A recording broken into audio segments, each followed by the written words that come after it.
আসসালামু আলাইকুম গাইস, আমি আজকে আবার একটি নতুন ভিডিও নিয়ে আসলাম। আমি আমার বাড়ি থেকে বের হয়ে রাস্তার দিকে যাচ্ছিলাম। আমার একটা কথা মনে পড়লো, সেটা হলো ভ্যানে দেখলাম একজন মহিলা আর একজন পুরুষ যাচ্ছে। তারপর যেতে যেতে নাহিদ আমাকে সাফরিং দেখাতে লাগলো। মূল বিষয়টা হচ্ছে, আমার কিন্তু এখনো গিয়ার সাইকেল নেই, আমি বাইসাইকেল দিয়ে ভিডিও তৈরি করি। নাহিদ আমাকে সাফরিং দেখাচ্ছে, না থাকার কারণে সে আমাকে সাফরিং দেখাচ্ছে। কিছুক্ষণ পথ যেতে আমি হুইলি মারার চেষ্টা করি নাহিদের সাইকেল দিয়ে, কিন্তু আমি হুইলিতে সক্ষম হতে পারি না, আমি পড়ে যাই। অবশেষে আমার পা কেটে যায়, ভিডিওতে সঠিকভাবে দেখাতে পারিনি। তারপর কিভাবে হুইলি মারতে হয় সে আমাকে দেখিয়ে দিল। সে আবার সুন্দরভাবে পারে। এই যে আমার বাইসাইকেলটা দেখতে পাচ্ছেন, আমার বাইসাইকেলটার অবস্থা আসলে খুব খারাপ, তাই আমি অতি শীঘ্রই সাইকেল কিনতেছি। আমরা গিধাই নদীর দিকে চলে গেলাম। গিধাই নদী যাওয়ার পর দৃশ্যটা দেখলাম। মোটামুটি দুপুরের দৃশ্যটা মোটামুটি রয়েছিল, সেই কারণে ক্যামেরার দিকে ভালো বোঝা যাচ্ছিল না।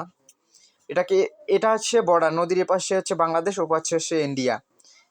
আশা করি ভিডিওটা ভালো লাগবে। ভিডিওটা ভালো লাগলে অবশ্যই লাইক, কমেন্ট, সাবস্ক্রাইব, শেয়ার করবেন।